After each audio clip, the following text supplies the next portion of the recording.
Розділ 20. Вирішальна офензива німецьких армій під головним командуванням самого Гітлера повинна була початися ранньої весни 1942 року, але приготування до неї затяглися аж до літа. План кампанії був розроблений у подробицях в головному штабі Збройних сил, але залежав також і від подій на воєнному театрі Північної Африки, де серед затяжних переможних боїв просувалася на схід уздовж узбережжя Середземного моря армія фельдмаршала Роммеля. Примітка. Фельдмаршал Роммель. Ервін Ойген Йоганнес Роммель. Німецький воєначальник часів Третього рейху. Генерал-фельдмаршал Вермахту. Усі головніші і боєздатніші дивізії було перекинено на Східний фронт, що під цю пору вважався одним із найважливіших. Як прелюдія до офензивних боїв навесні 1942 року на сході Європи почався майже тритижневий бій за здобуття Севастополя. Ця твердиня врешті впала 10 червня 1942. Бій розпочався 20 травня. Цілий Кримський півострів зайняли німецькі частини ще до листопада 1941 року, і лише саме портове місто трималося та впродовж 7 місяців видержувало облогу німецьких і румунських дивізій. Севастополь був твердим горіхом на німецькі зуби. Замінений в редут бастіон боронився завзято. Наїжений гостро бункерами, сховищами, протипанцирними гніздами, важкого калібру гарматами та ще густішою мережею кулеметів відбивав наступ за наступом. Ще далеко до початку остаточного наступу на Севастополь в березні 1942-го Ромко Терлецький враз з іншими виздоровцями із запасного коша прибув до своєї частини, що саме стояла на передовій лінії на одному відтинку Севастопольського фронту. Приділено його до 6-ї сотні 2-го куреня мотопіхоти. Нові, незнайомі люди, з якими стрінувся там, погано вплинули на його настрій, і він почувався між ними зовсім самотнім. Після кількох днів перебування у своїй новій частині Роман дістав звістку, що його брат Євген впав на полі слави. Мала карточка з вимовним написом «Лейтенант Євген Терлецький прийняв геройську смерть за фюрера і вітчизну» примусила його призадуматися над проблемою, чи доцільна його дальша участь у цій боротьбі по стороні німців. Він знав, що найбільшим ворогом українського народу є Москва, яка від 300 літ визискує, гнобить, винищує його. Але тепер, коли саме побачив, як німці поводилися з українським населенням на окупованій території України, гірко ставало в нього на душі, і він неоднократно ставив собі питання: чи правильно зробив я, вдягнувши німецький однострій? Чи не сором його носити тоді, коли ці союзники вішають його однодумців, як це він бачив, проїжджаючи крізь містечко Джанкой тут, у Криму? Саме після того, що бачив там, хотів якнайскоріше побачитися із своїм братом Євгеном, щоб той йому вияснив цю ворожу поведінку німців супроти українського населення. Було це так. Ешельон, що ним Роман їхав серед поповнення Саксонської панцерної дивізії, задержався в полудне одного березневого дня на вузловій станції Джанкоя. Разом з іншими вояками вийшов він з ешельону, щоб оглянути місто. Ешельон мав стояти в Джанкою 2 дні. Містечко, як багато інших на південних окраїнах України, було розлоге, з одноманітними партеровими будинками та широкими, здебільша небрукованими вулицями. Прямував до центру міста, де сподівався побачити, може, щось цікавіше. І тут війна залишила свої сліди. Величезні вирви зяяли в землі, і все навколо було пошарпане, пошматоване. Купи руїн стояли вздовж головної вулиці біля станційних, на швидку руку побудованих дерев'яних бараків. Попалені доми вищирювалися очима чорних вікон. Якісь дивно повикручувані залізобетонні конструкції простягали руки в небо, а серед них блукали нечисленні мешканці містечка. Якась старуха гребла ціпком у попелищі, що колись було її домом. Там знову хлопчик і дівчинка з очима повними сліз вешталися поміж звалищами. Старий дідуган простягував руку до прохожих вояків. «Пан, дай сігарет!» Ромко похнюпив голову, не звертав уваги на все те. Він уже стільки бачив цього знищення, що воно не робило на нього ніякого враження. Раптом помітив гурт людей, що зібралися біля арештування, на якому висіли два трупи. «Вішають уже!» Мигнула йому в голові думка, і він прискорив кроку. Підійшов ближче до гурту, що складався здебільша з цивільного населення, і цікаво почав приглядатися до облич двох повішених. Щось пригадувало йому обличчя цього високого, темноволосого юнака, що висів з причепленою на шиї дерев'яною табличкою, на якій виднів напис російською мовою «Бандит». Ромко просунувся ще ближче і почав читати оповіщення, прибите на стовпі арештування. Німецькою.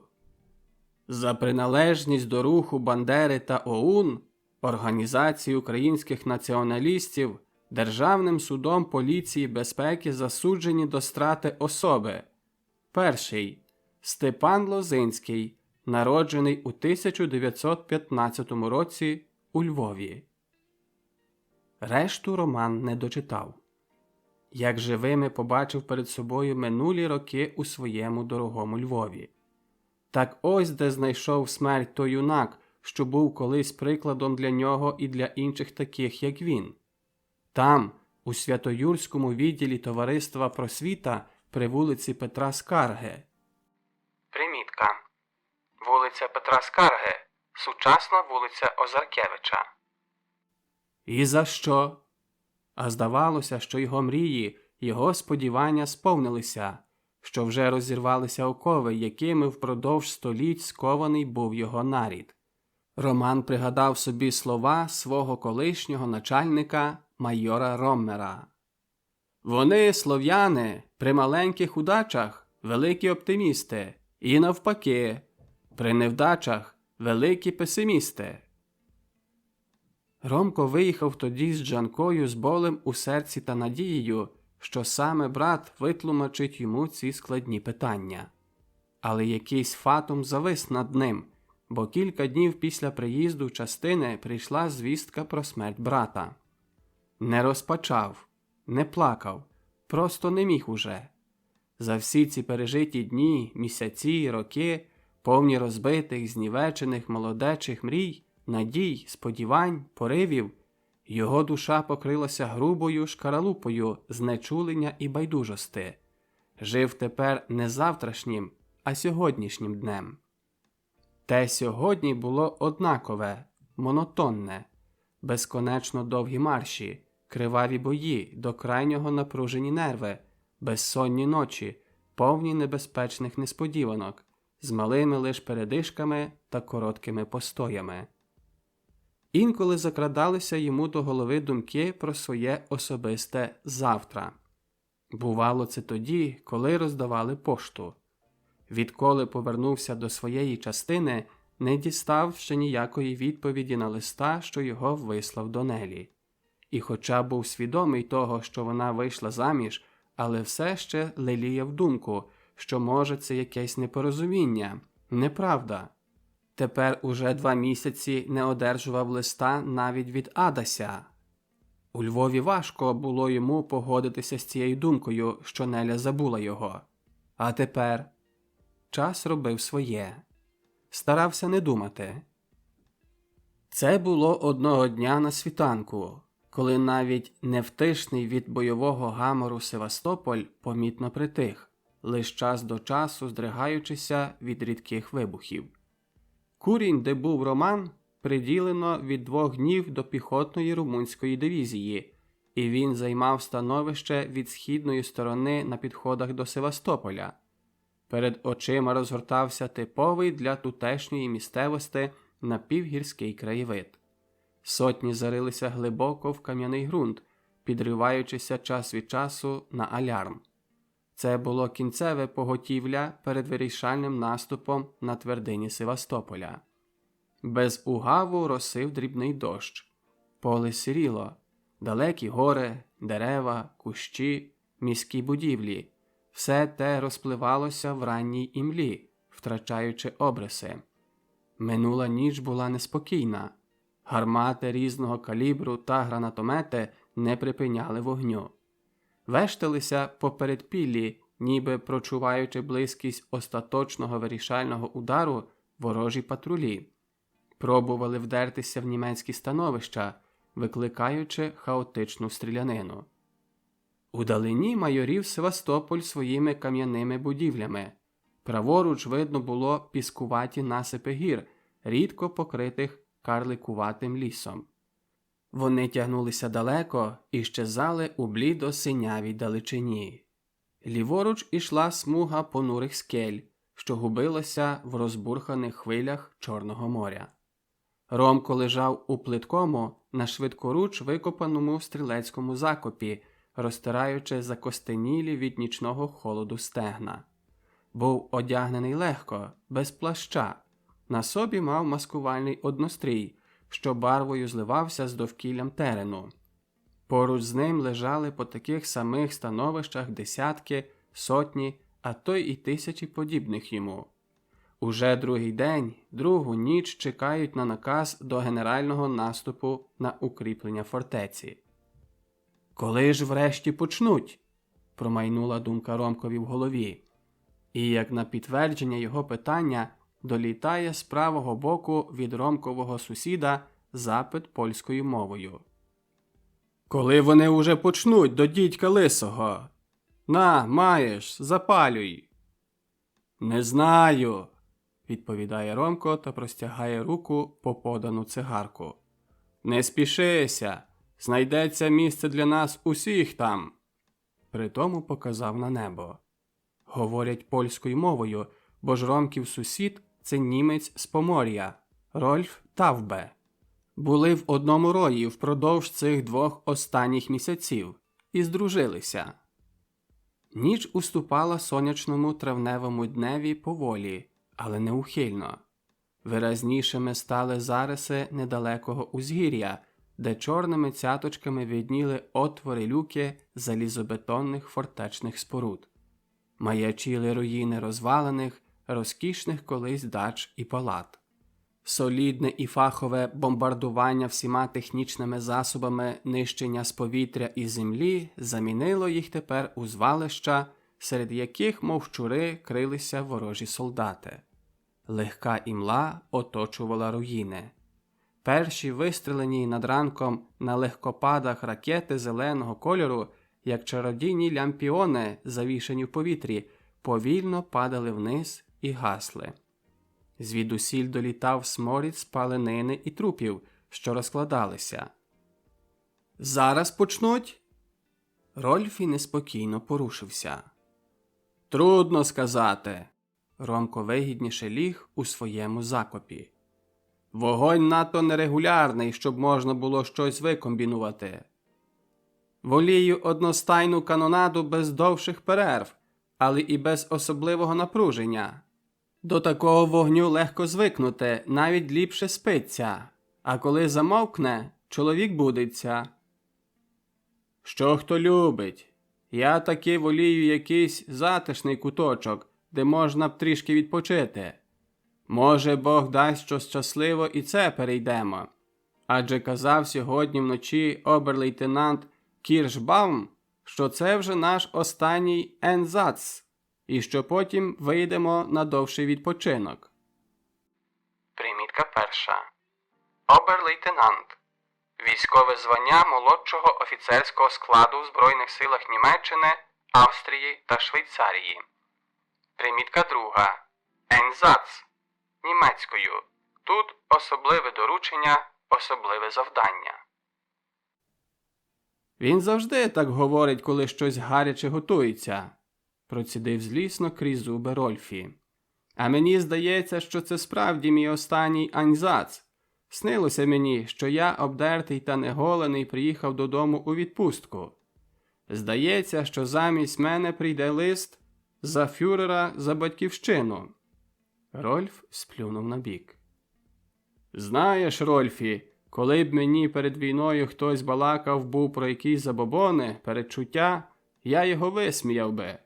Але тепер на війні я змінив свій погляд на це. Ти почав вірити в призначення? Тихо запитав Рольфі. І так, і ні. Кожний вояк може оповісти багато незрозумілих історій. Кожний був на волосину від смерти. Але деякі випадки таки переходять всяку правдоподібність. Розказував мені, наприклад, один артилерист такий випадок. Стояли десь там у Росії на вогневій позиції, вранці алярм. Ціла батарея, 3 гармати розпочали на зміну сильний барабанний вогонь. Стріляли безперервно якої півгодини. Нараз обслуга всіх 3 гармат почала втікати на всі боки, ховаючися хто де міг. Навіть командири гармат скрилися. По якійсь хвилі салют гранат гримнув в їхнє становище. Лише дрантя полетіло з гармат та скриньок. Обійшлося тоді кількома пораненими, що лежали поблизу, і їх зачепили відламки розбитих гармат. Як пізніше із свідчень усієї гарматної обслуги виходило, кожний, зокрема, ціла батарія чомусь втікала. Ніхто не подавав команди «крийся», бо й так ніхто не почув би її через гук канонади. Якась спільна масова телепатія? Замовкли. Тиша обірвалася раптово. Прокинулася ворожа артилерія.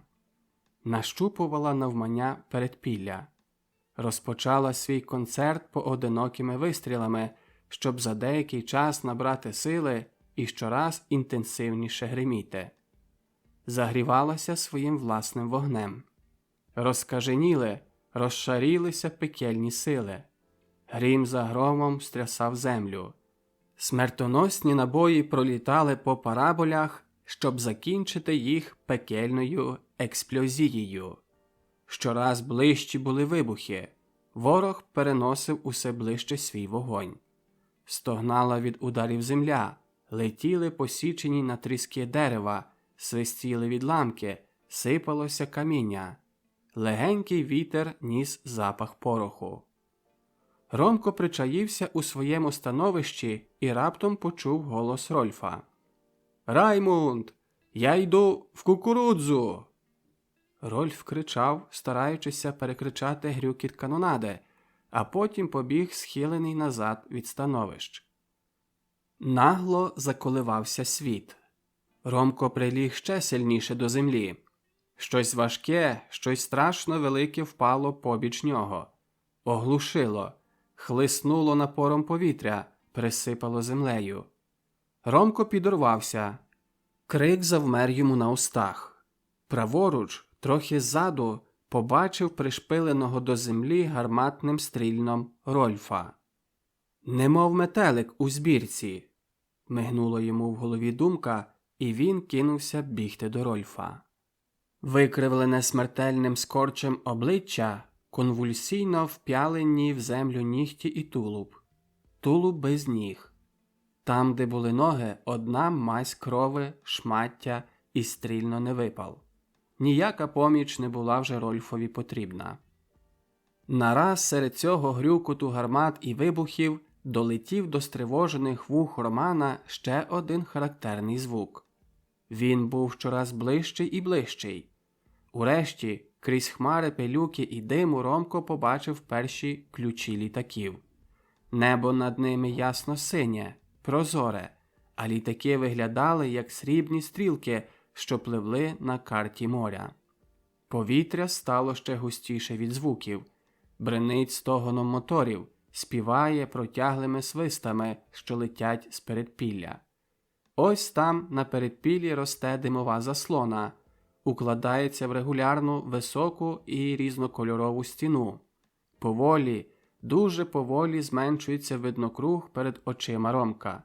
Поле зору заступає стіна, що має всі кольори веселки, а при цьому хитається, мов театральна заслона, злегка порушувана продувом чи, може, рукою невправного театрального практиканта. Раз має жовтий колір, потім барва міняється на колір веселки, щоб стати червоною і чорною, і знову жовта, і знову веселкова. Літаки широкою півдугою обкружували передпілля. Тепер уже опинилися докладно над містом, приреченим на загибель. І раптом, мов підстрілені птахи, зі страшним ревом летять униз. З-під них вилітають маленькі блискучі стрілки, що в проблисках раннього сонця виглядають, мов малі, жевріючі іскорки. До шуму моторів, до реву гармат доходить ще грюкіт вибухів. Понад охоронною заслоною диму росте інша суцільна чорна стіна. Луна пожеж набирає рожевої барви і з кожною хвилиною більшає.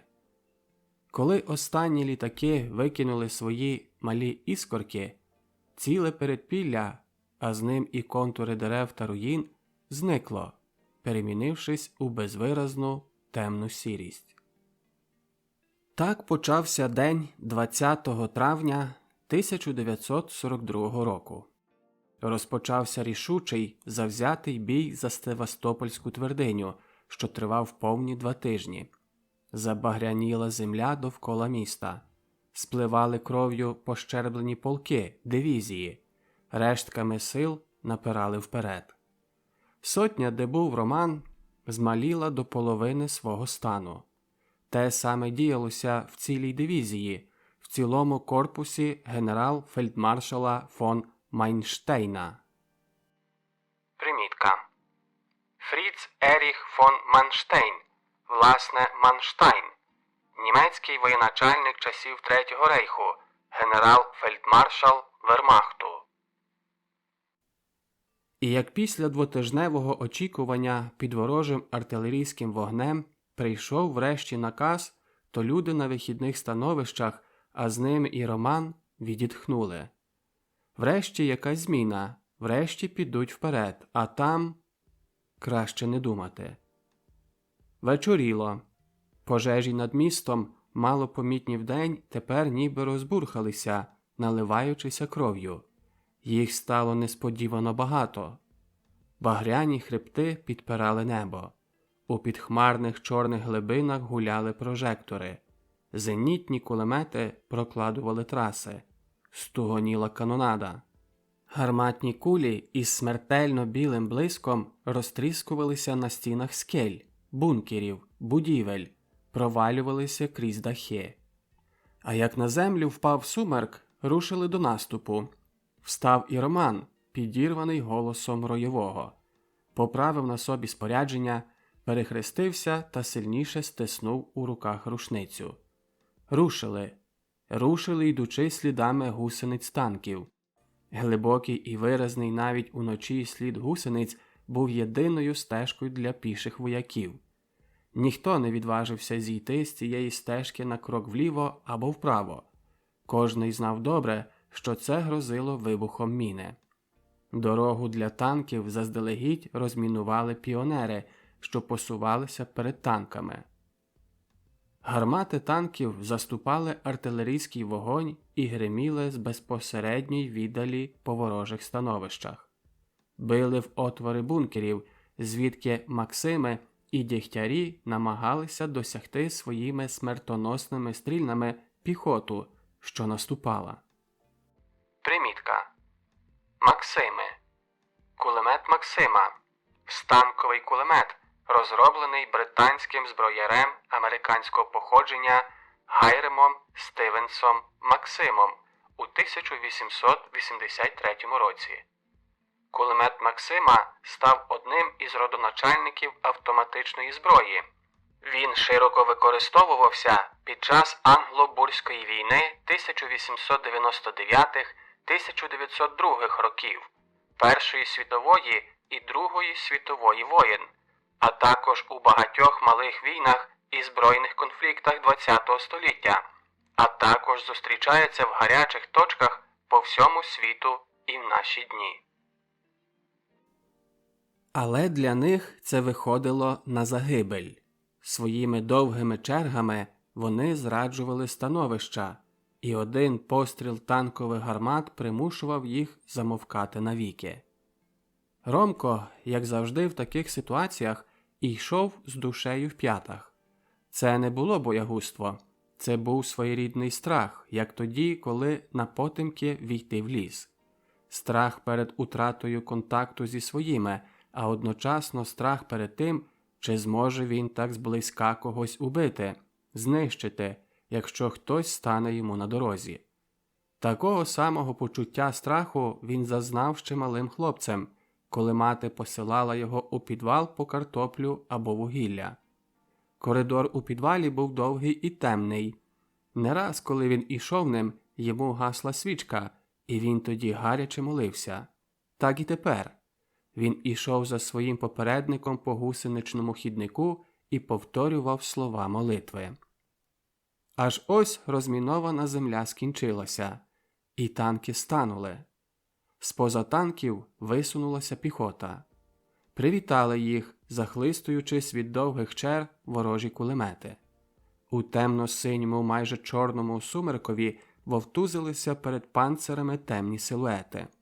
Що за чудовий приціл для ворожих кулеметів. І ті били по них звіддалі несповна 200 метрів радісно і тріумфально. З дальшої віддалі відзивалися ворожі гранатомети. На щастя, не дуже доцільно. Гранати рвалися в проміжку поміж піхотою, що наступала, і другою хвилею наступу.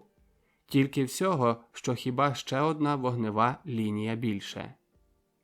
Піхота залягла, готуючися до остаточного скоку вперед, на пробій.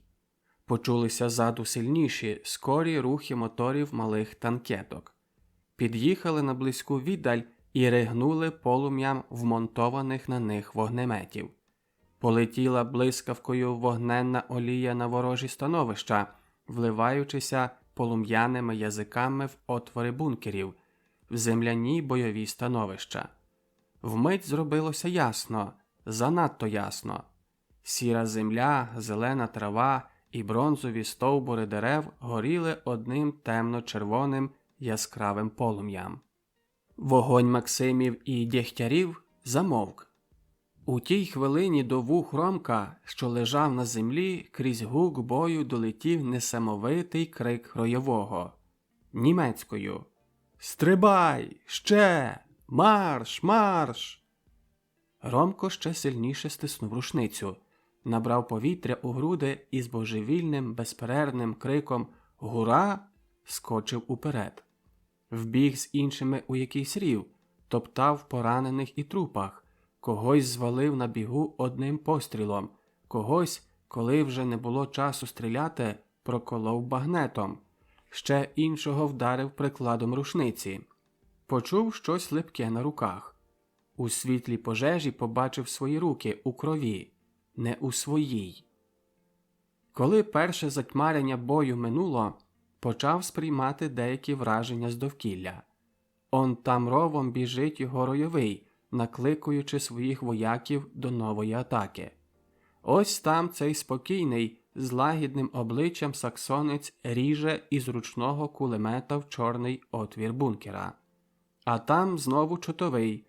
Оберфельдфебель Зігфрід приставив машиновий пістоль до грудей червоноармійцеві і щось кричить. Ромко пристав, щоб набрати трохи віддиху.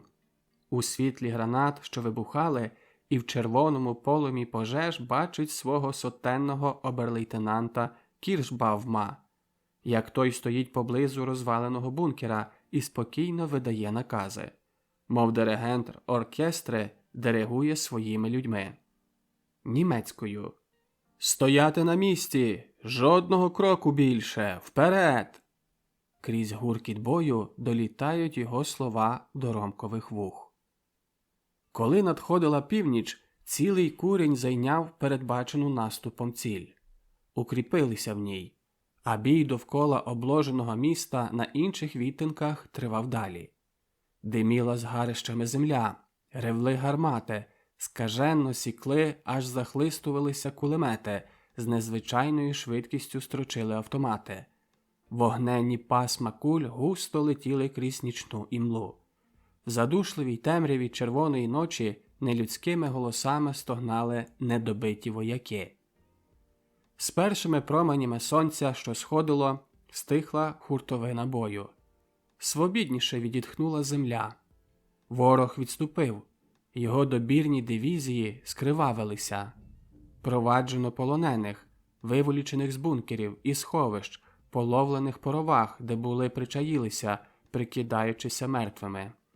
Вони не менше втомлені від переможців. Їхні лиця запалі, рухи важкі. Вони просять їсти, мліють під час дороги. Усі вичерпані нервово, неголені місяцями. Переможці частують їх шматком хліба, консервою, цигаркою.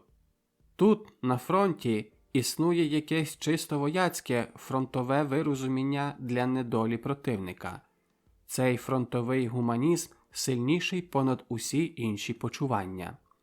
Громків курінь за бравурний наступ цієї ночі змінено.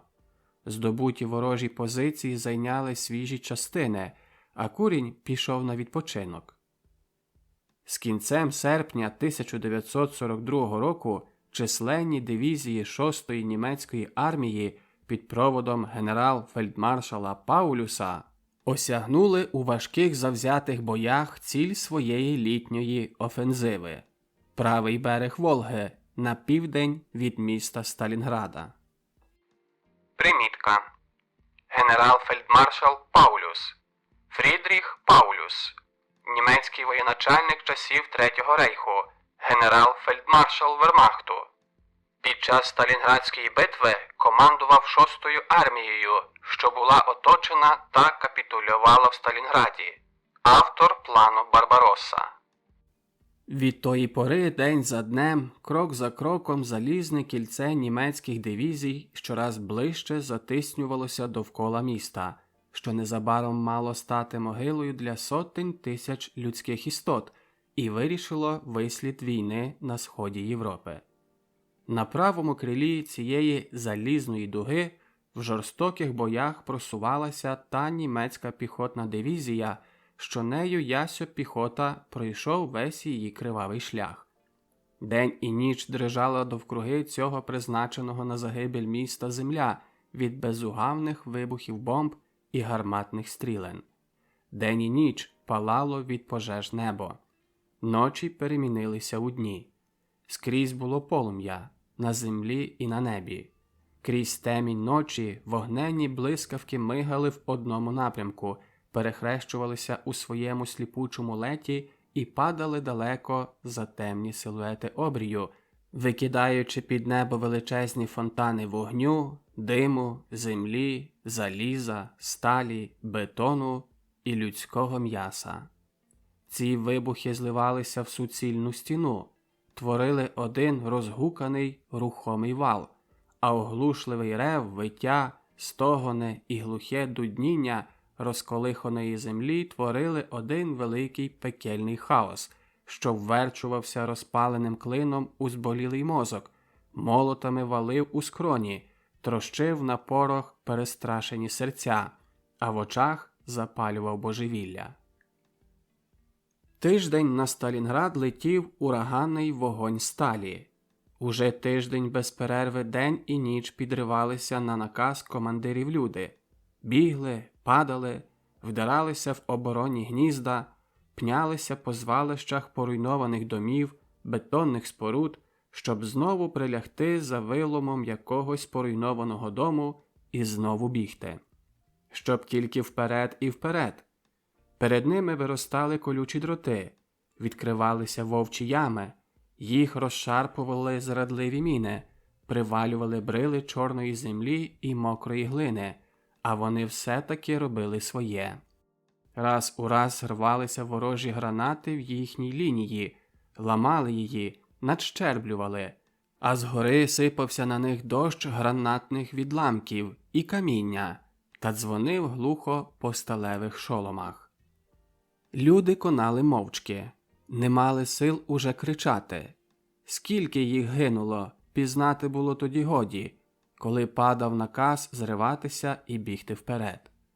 Підносилася тоді людська хвиля, чорна, осмалена, страшна, поблискувала зброєю і скаженими від люті очима і гнала знову кільканадцять кроків уперед. А за нею залишалася лежати друга людська маса, що вже більш не підводилася.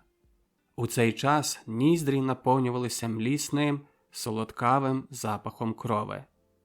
Густо падали вбиті. Один, біжучи, розкидував руки і клався поволі на землю. Інший блискавицею обкручувався ще довкола себе і падав, мов підтяте дерево. Ще інші звільнювали бігу, ловилися руками за груди, щоб поволі лягти на землю, як знеможена важкою працею людина. Щось несамовитого було в цій мовчанці, з якою вмирали ті люди, щось, що рвало на кусні серце, а божевільний страх охоплював людей. Зрештою, люди забували, що вони люди. Уся їх свідомість, що вони колись жили, що мали свої радості і турботи, що десь там їхні рідні, матері, жінки чи діти у цій хвилині думають про них, все те зникло тепер. Залишилася лише одна свідомість, що те все, що діється довкруги них, так мусить бути, і що якби воно могло бути інакше, то це було б понад їхні сили, і вони збожеволіли б. В їхніх очах притаїлися недавно бачені картини, повні крови, вогню і диму, а в душі щораз більше зростала жадоба вбивати, нищити, нести смерть для зненавидженого ворога. Добігали до ворожих становищ, що повинні б вже були стати одною купою звалищ та пошматованих трупів. Адже гарматні стрільна і бомби переорали їх докладно, зламали всі перешкоди, перевернули землю горі дном. Добігали. А тоді з-під розвалених бетонних сховищ висовувалися рушниці, автомати, і нараз добігав до вух сухий тріскіт випалів, а люди знову клалися, мов колоди, і вмирали мовчки. Коли вбігли у ворожі становища, вив'язувався рукопашний бій. Строчили черги автоматів, тріскотіли сухими пострілами рушниці, тонули в людських тілах сталеві штики. Тепер поранені й ті, що конали, ревли нелюдськими голосами. Деякі тільки харчали, ловили, мов риба, викинена з води повітря у подірявлені легені і випльовували кров, що булькотіла їм у горлянках. Переможці у сіро-зелених мундирах набирали духу в задихані груди, набивали наново рушниці, автомати, приготовлювали ручні гранати, стирали з чола піт. Відпочивали, як косарі в косовицю. Потім виповзали із здобутих становищ і знову з-під насунених шоломів люті, дикі очі шукали за ворогом. Розділ 21.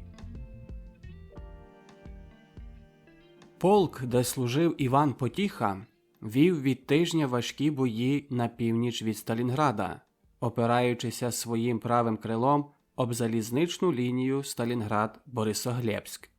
Цілий тиждень безперервні бої, нічні атаки, вилазки, протиудари, щоб врешті сотня, в якій був Ясьо, досягла перших укріплених домів у передмістях Сталінграда. Сотні зайняли ворожі становища. Це, власне, не становища, а розвалені, поруйновані доми, ями, присипані землею рови, набиті трупами. Ясьо втиснувся між поламані балки якогось розваленого сховища, з'їв консерву, запиваючи довгим ковтком чорної кави, що її мав у баклажці. Їхня сотня тепер у резерві. Люди попритулювалися, дехто міг знайти якесь пристановище. Небагато їх уже в цій сотні, тому і може на сьогоднішню ніч вони в запасі. Голова тяжіла немилосердно, пробував заснути. Це йому вдалося по хвилині. Крізь сон чув протяжне скигління гарматних куль, але перевтома була завелика, щоб він міг на це реагувати. Побіч нього лежали його товариші по зброї. Світанок привітав їх знайомою музикою гармат і вуличного бою десь там наліво у перших кварталах міста. Разом із своїми товаришами Ясьо підорвався з глибокого сну. Ще не спав так довго на цьому тижні, як цієї ночі. Підійшов ройовий, унтер-офіцер Цвайк. Видав накази своїм воякам. Творяться штурмові групи. Завдання – прочистити терен спереду та нав'язати сполуку із бойовими з'єднаннями, що наступають на крилах сотні. Набирають багато ручних гранат, роблять з них пробойові в'язанки. Вискакували поодинці, короткими перебіжками прямували в бік руїн, що розпливалися в ранній сіро-молочній імлі. Ясьо біг за ройовим, унтер-офіцером Цвайгом.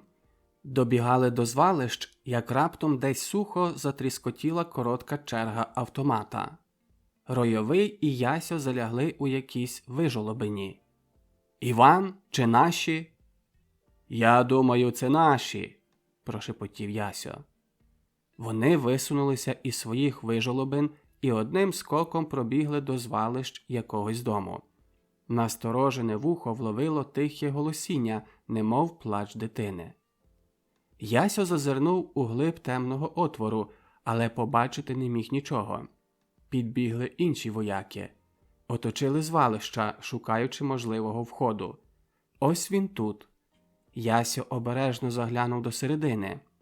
Цікавіші і відважніші пішли за його прикладом. Під звалищами стіни у підвалі лежав розчавлений труп жінки, а в куточку на купці лахміття сиділа, похлипуючи дитина. Вона вже не плакала. З грудей видобувалося тихе скигління, а очі світилися гарячкою. По залишеному військовому спорядженню, по купочках лусок від вистрілених патронів можна було пізнати, що недавно звідси боронилися большевицькі бійці. Ясьо кинув крізь отвір свій денний сухий харч. Що він міг більше зробити? Що могли вдіяти його товариші? Пройшли кілька кроків, завернули в якусь доріжку між звалищами, вийшли за ріг якогось провулка. Коротка черга знову застрочила десь збоку. Тепер це було зовсім близько над самою головою Ясеві. Він прищулився, вибрав мить і стрибнув за ріг по протилежному боці провулка. У тій самій секунді багато автоматів заторохкотіло з глибини протилежної вулиці. Ясьо і цілий рій прилипли за звалища і сипнули суцільним вогнем своєї зброї. Кинули гранати. Заторохкотіли у відповідь із здвоєною силою автомати. Засвистіли, завищали рясні кулі. Кулі грузли в дерев'яних віконницях і дверях і сухим, коротким ударом відбивалися рикошетом від бруку. Ці удари були такі густі, що виглядали на дріботіння дощу. Хтось зойкнув і припав тісніше до землі. «Йоган!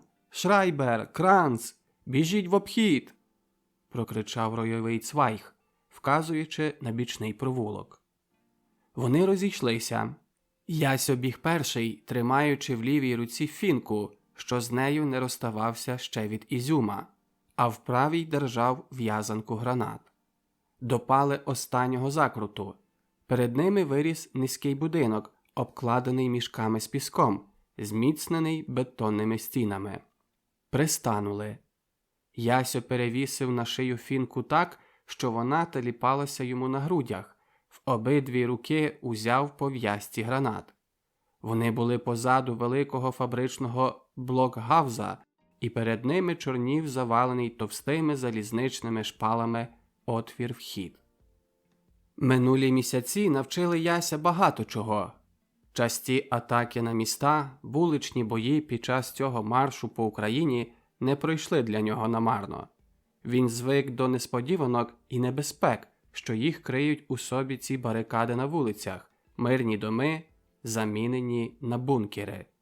Він уже знає, де йому треба бути обережним, а де безстрашним скоком проскочити вперед.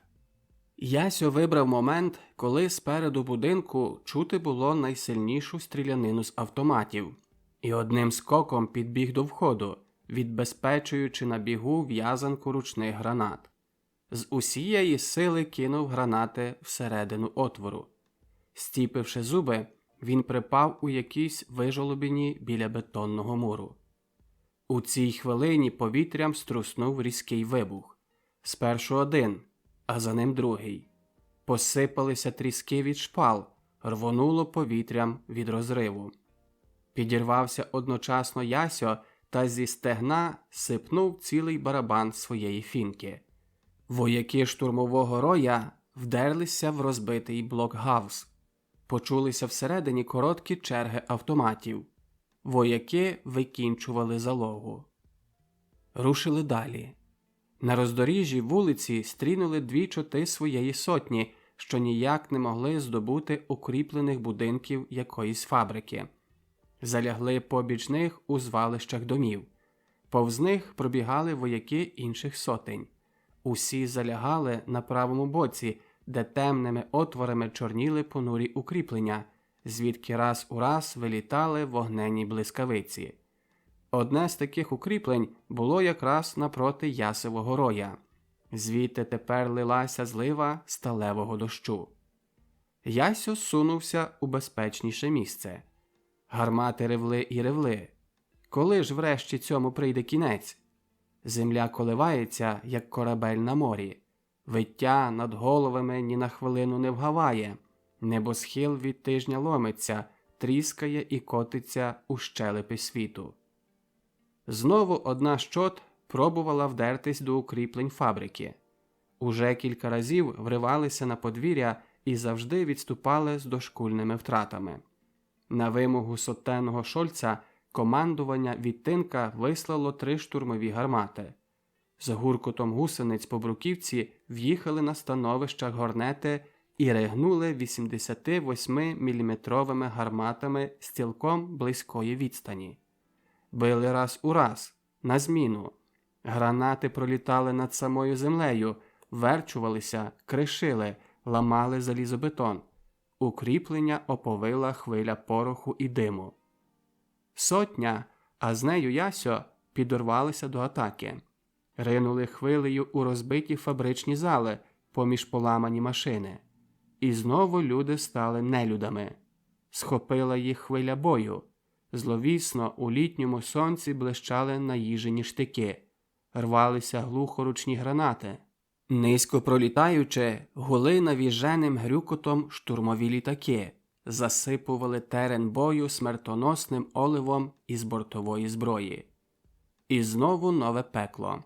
Скоки, перебіжки, криття у гранатних вижолобинах, повзання, оглушливі гуки, розривані людські тіла і вогонь, вогонь. Ясьо біжить поруч свого ройового. Це вже його така звичка, що в часі бою він держиться якнайближче свого безпосереднього зверхника. Можливо, що це недосконале знання німецької мови, а може якась інтуїція. Він, як усі, то підведеться, то припаде до землі. Раз вибігає вперед, другий раз залишається трохи позаду. Мозок і очі працюють тепер напружено. Слух виключений, бо ж крізь цей гук бою годі почути будь-які накази. Коли під подувом вітру розвіялися на хвилинку хмари диму і пороху, перед очима штурмовиків лежало одне мертве поле. Перевернені сталеві вежі, осілі від важких летунських бомб залізобетонні фабричні будинки, непрохідний залізний ліс спогнутих, поламаних, переплутаних конструкцій, гори покрушеного бетону, цегли, тиньку, що похоронили під собою не 100 червоноармійців. Здавалося, що неможливо, щоб хтось із цих оборонців залишився живим. Та ні. Бо ось на передні лави вояків, які атакують, посипався рясний вогонь кулеметів. Віджили звалища. ригнули на штурмовиків залізом, гасили життя десятків із них. Та видно, що це була вже агонія, що боронилися вони рештками сил. Щораз мовкли опірні кулеметні гнізда, розбиті стрільнами танкових гармат.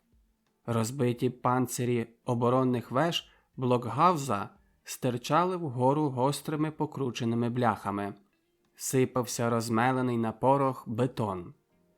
Штурмовики залягли перед колючими засіками, щоб відпочити і набрати духу, аби на маленьку хвилину віддалити від себе смерть. Сотня лейтенанта Шольца, здесяткована, як і цілий курінь, що в його складі вона наступала, жде наказу. Відворот чи рішуча атака? Гауптман Вільгельм Редіс, командир куреня, на мить призадумався. Ураз підірвався. «Стрибай!» – виривається йому з горлянки несамовитий крик. Підірвалися сотні штурмовиків. Вдарили, котилися, мов лавина крізь дротяні засіки і гинули. Перетинають колючі дроти, в'язанками гранат промощують крізь них проходи і залишають на них теплі кров'ю сплиті тіла. Пройшли.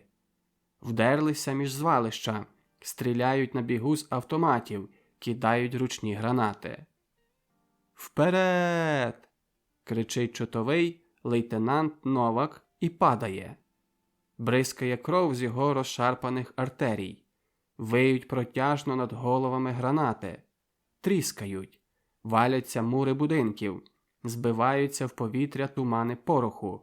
Нічого не чути, хіба оце безнастанне, безугавне биття безлічі молотів у скроні, у мозок. Звалища заповнилися тими, хто атакують. Колють, дострілюють оборонців. Пощади нема.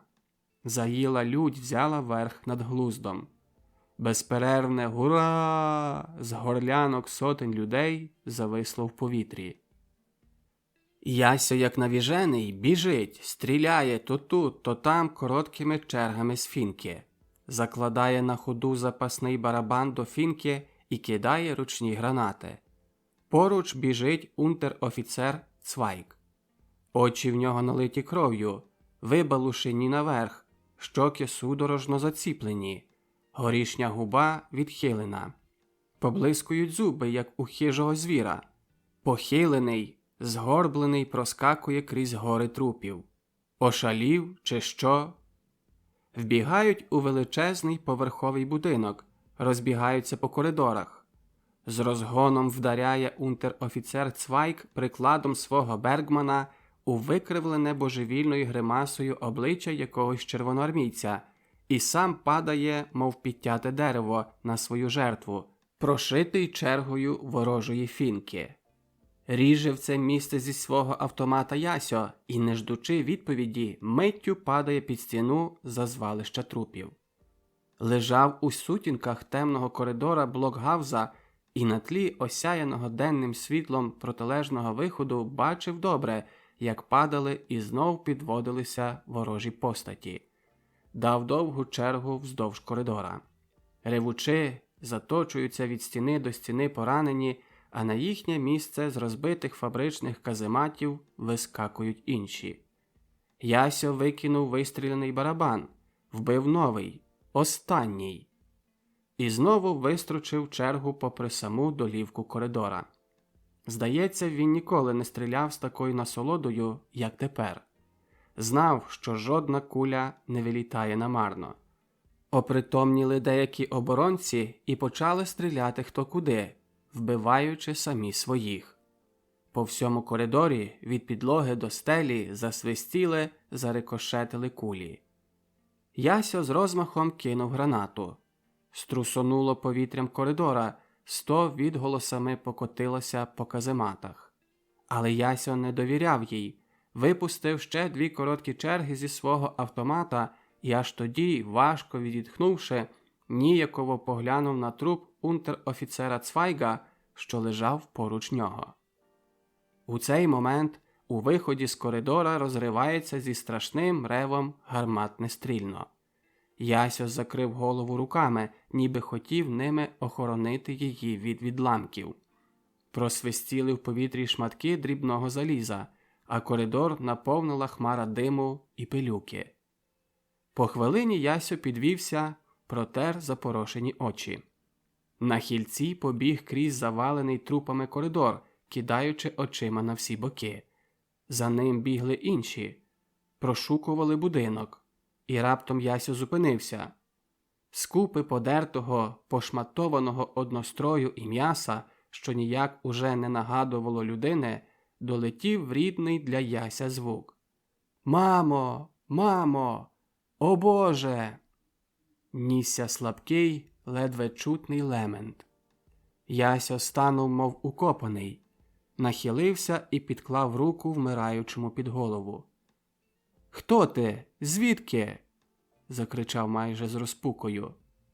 Уста розтулилися ще раз, але голос урвався з останніми судорогами конаючого тіла. «Ходімно!» – почув над собою голос сотенного лейтенанта Шольца, що пробігав повз нього. Піднявся, мов із сну збуджений. Гарячково перешукав лахміття вбитого і витягнув з бічної кишені гімнастерки подертий портфель з якимись паперами. Сховав його у свою кишеню. Забрав ще 2 барабани до фінки, що валялися біля вбитого, та поспішно побіг за іншими з темного коридора будинку. До вечора курінь змалів до стану 100. Переформовано його таки на передовій лінії, залишаючи на здобутих становищах. Перед ними у вечірніх сутінках чорніли бетонні стіни нових блокгаузів цього величезного танкового заводу, переміненого тепер на справжню фортецю. Вогонь не вгавав ні на хвилину. Гранати із смертоносно білим блиском розривалися на стінах, провалювалися крізь дахи, відламки гуркотіли об залізні цистерни. На командному пункті, що примістився в розбитому бункері, стояв невтишний галас. Перекликувалися телефони, вибиваючи свої коди. Вибігали і вбігали вістові. Приготовлювано наступний удар. Підтягано нові бойові частини. Приходило підкріплення. Ще і ще приходили вояки. Дістав поповнення і курінь гауптмана Вільгельма Редіса. До кожної сотні приділено по 2 чоти спеціально перешколеної для вуличних боїв саксонської панцерної дивізії. Приходили похилені під вагою амуніції та додаткової штурмової зброї. Сідали, мовчки закурювали в рукаві і знайомилися з вояками у становищах. Ясьо був тепер під безпосередньою зверхністю свого сотенного командира, лейтенанта Шольца. За винятком кількох підстаршин найнижчого рангу, у здесяткованій сотні Шольца не було жодних командирів. Тому, коли прийшло підкріплення в силі 2 чот, лейтенант Шольц порозділював своїх вояків по цих 2 чотах, збільшуючи кожний рій майже 2-кратно. Ясьо і ще 1 вояк попали до новоприбулої чоти в почет чотового оберфельдфебеля Зігфріда. Ясьо мовчки сів біля гурту вояків, що під прикриттям товстої стіни розтрощеного блокгауза сиділи, тихо шепочучи між собою. На них були спеціальні однострої, що при кожному русі якось характерно шерехтіли. «Вогнеметники!» – мигнуло Ясеві в голові, і він, відчиняючи свого хлібника, мимохідь по-польськи закляв. «Звідки ти?» – почув раптово з гурту вояків, що сиділи, запит польською мовою. Яся злісно відрубав. «З Кордюков!» «Точно зі Львова!» – відізвався знову голос гурту. «Ну і що?» «Та нічого, я так лиш, бо сам зі Львова, українець». «Що? Українець? Я також!» – здивовано відповів Ясьо, звертаючися тепер у сторону вояка, що сидів у гурті. «Ромко Терлецький називаюся», – представився Роман. Саме його сотня була приділена як підкріплення для здесяткованого курення піхотної дивізії. «Ні, справді, звідки ви?» – спитав Роман, чуючи Ясів львівський говір. «Де мешкали? Може, на Клепарові?» «Ні, я сам із Жовківського, з Парижа. Там моя старенька продавала городину. Називаюся Іван Потіха.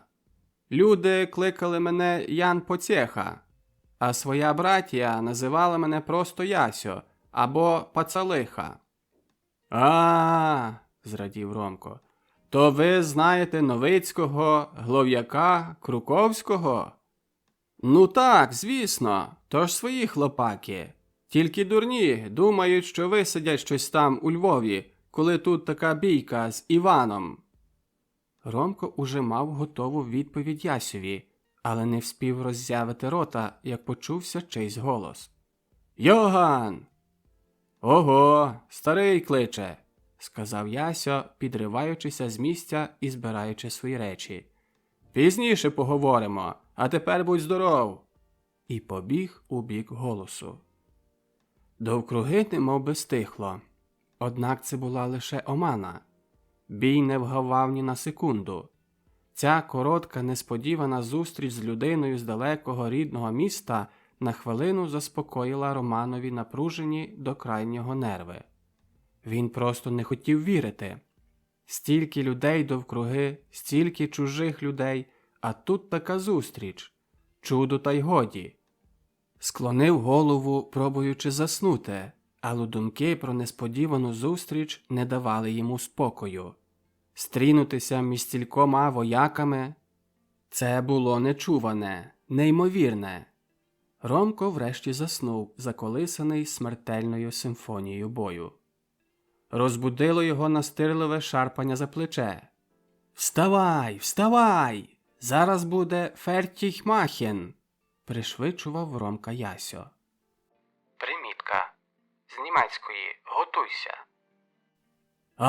То ви!» – спросоня промимрив Ромко, але нагло підірвався, мов попараний. Те, що почув і побачив, моментально отверезило його зі сну.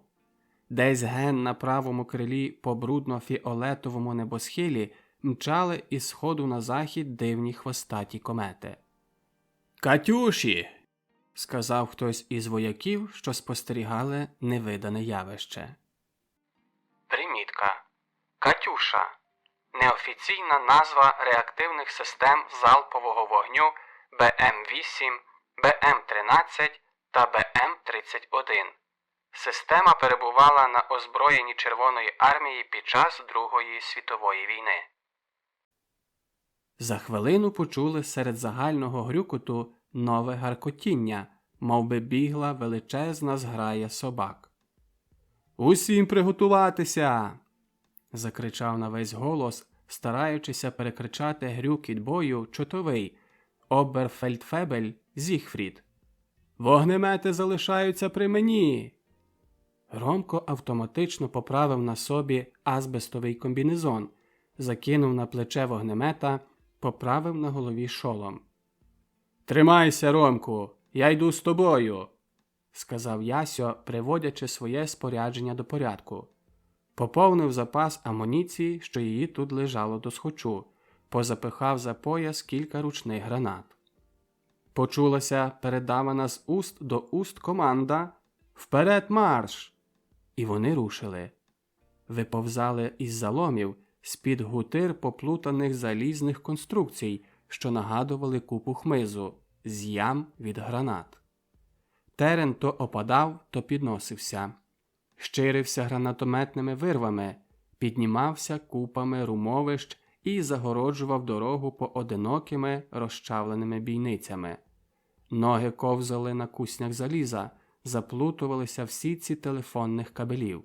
Дротяні засіки ловили їх своїми колючками, мов би хотіли здержати, опізнити те, що ждало їх попереду. Вояки йшли, розсипалися по місцевості, що дедалі піднімалася. Ромко старався ні про що не думати, але якесь дивне почуття смутку пронизувало його, і це почуття родило неспокій. неначе сподівався чогось, що мало бути там попереду, щось незнане і нерозгадане. Це не першина у Ромка, і годі було цьому зарадити. Так було з ним завжди в таких ситуаціях. Спочатку невимовне хвилювання опановувало його, потім, коли настав рішучий момент, спокій знову повертався і вже не покидав його. То вже був особливий спокій, спокій війни, спокій бою, спокій смертельної небезпеки. Тепер прокрадалися крізь руїни домів, доходили до звалищ, за якими була нічия земля. Інколи йшли повз замасковані тіла вбитих червоноармійців.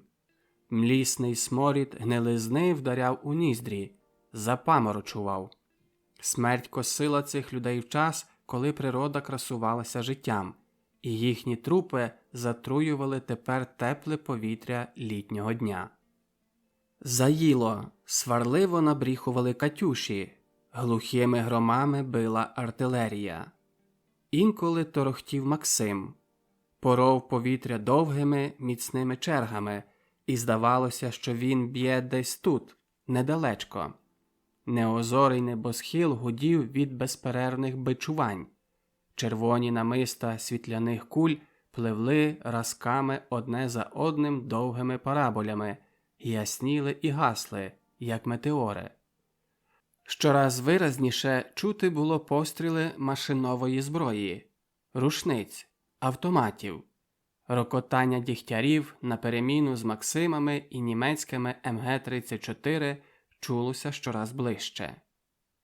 Примітка. МГ-34. Німецькою Maschinengewehr-34. Німецький єдиний кулемет часів Другої світової війни. Вже можна розпізнати поодинокі черги. Розстрільна підійшла до висунених застав. Залягла. Попереду, окутаний хмарами диму і пороху, виднів матово-сірий величезний блокгаус. Грізна перешкода на шляху до їхньої мети. Причаяні на вихідних становищах зі скупченою волею і напнятими нервами вдивлялися Роман і Ясьо в чорні прорізи блокгауза, звідки майже безперервно сипалася лавина сталі. Урешті надійшов наказ. Ромкові, Ясеві та двом з охорони вогнеметника підсунутися до блокгауза і викінчити його. Останні приготування, хвилини очікування, щоб використати мить, і ось вона. Один пружний скок, і вони опинилися за виступами руїн. Свистять над їхніми головами кулі, мов тисячні рої бджіл.